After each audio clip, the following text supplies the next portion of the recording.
Il y a 10 ans, une étrange vidéo a circulé sur YouTube. Avec ses 23 millions de vues, il ne vous serait pas étonnant que je vous dise qu'elle a déchaîné les spectateurs. Car s'il y a bien une chose qui passionne les foules, c'est les choses qui se rapportent à l'irréel. Et cette vidéo vient tout simplement nous montrer comment créer la vie à la maison.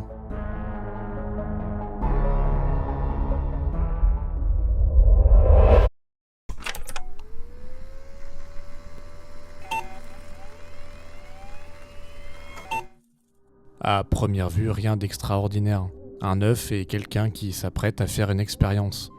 On perce un œuf, on y injecte un liquide, puis quelques jours plus tard, une créature étrange en est extirpée. Mais alors qu'est-ce que c'est que cette expérience ?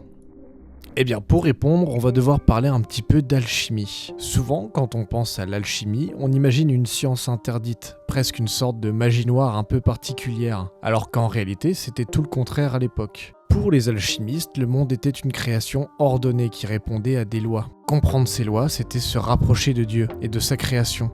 Vous avez sûrement en tête la création de la pierre philosophale, la transformation du plomb en or. Mais ce n'est vraiment que la surface de l'alchimie.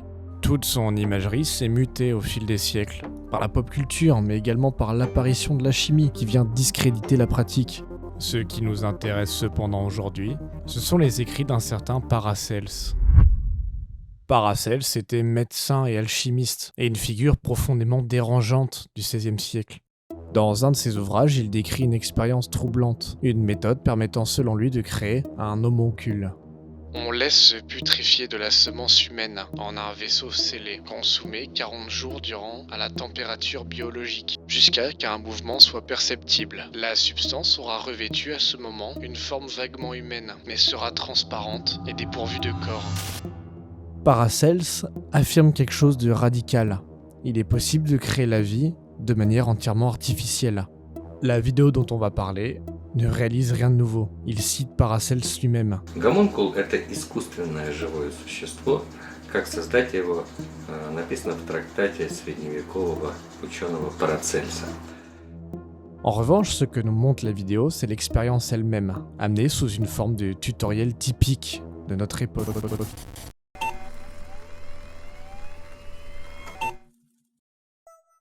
La première chose qui frappe dans la vidéo, c'est la mise en scène. Pas de fioritures, pas de montage excessif ou de timelapse. Le créateur a choisi un plan serré, une caméra fixe. Toute la vidéo donne une impression de neutralité, comme si on était de simples observateurs.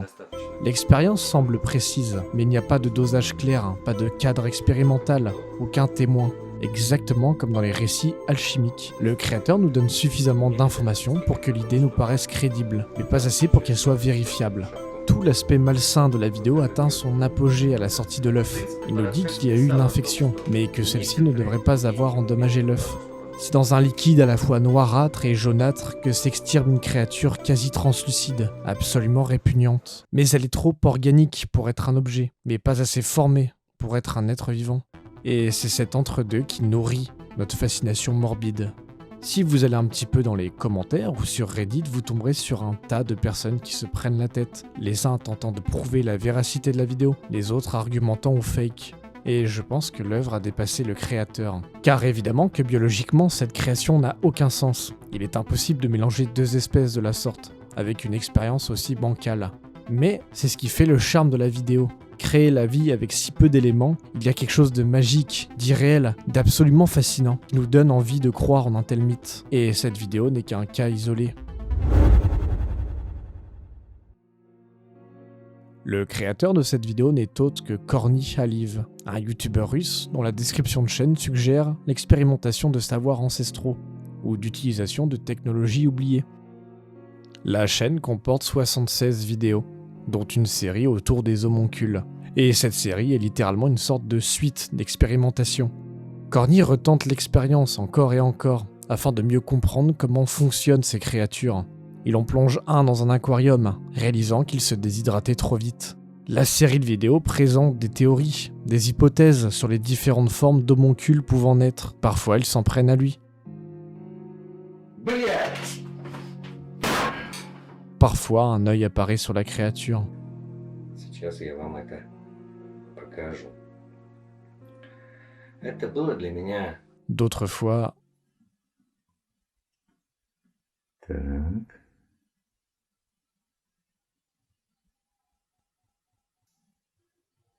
Опа. Toute l'imagerie créée par Corny instaure un sentiment de malaise. Normal, me direz-vous, dans un sens. Il insémine directement un œuf avec sa propre semence. Mais c'est plus complexe. En regardant les homoncules, on se retrouve pas face à de l'horreur spectaculaire ou à une violence frontale. Corny a littéralement créé la vie, de façon artificielle, et l'élève dans un vieil aquarium chez lui. C'est le concept même qui me met particulièrement mal à l'aise. Surtout que ces homoncules sont inachevés. On sent chez Corny lui-même qu'il ne sait pas ce qui se trouve devant lui. Il ne s'extasie pas devant sa création, devant ses réactions. Il est froid, presque inerte face à une telle créature. Comme si créer la vie de cette façon était complètement normal. L'homoncule renvoie à une image bien plus complexe de notre propre nature. Elle renvoie à l'obsession de la compréhension et de la création. Aujourd'hui, cette obsession n'a jamais été aussi tenace. On tente de créer un être intelligent, né de façon non biologique, par l'intelligence artificielle notamment, qui par définition souhaite créer une conscience capable de réfléchir, ressentir. Une sorte d'œuvre parfaite, miroir de l'intelligence de notre espèce. Peut-être que le réel mystère ne réside pas dans la créature elle-même, mais dans notre désir de vouloir créer quelque chose qui nous dépasse. En bref, il y a quelque chose de fascinant dans cette série des homoncules. Et ce qui rajoute à tout ça une couche de mystère, c'est Corny Alive lui-même.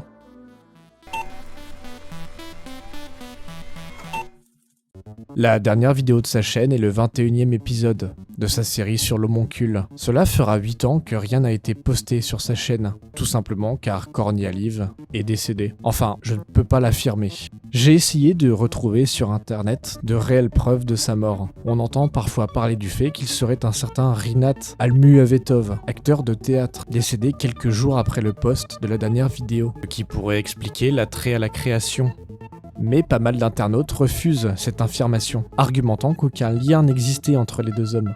Forcément, il n'en faut pas plus pour internet pour s'enflammer. On parle de théories conspirationnistes, exprimant que Corny aurait été assassiné par l'État russe, d'autres expliquant que ce serait l'homonculus lui-même qui lui aurait fait faire un arrêt cardiaque suite à une décharge électrique. Toutes ces théories viennent renforcer l'immense mystère qui entoure la chaîne de Corny Alive. Et c'est là que le mythe prend vie.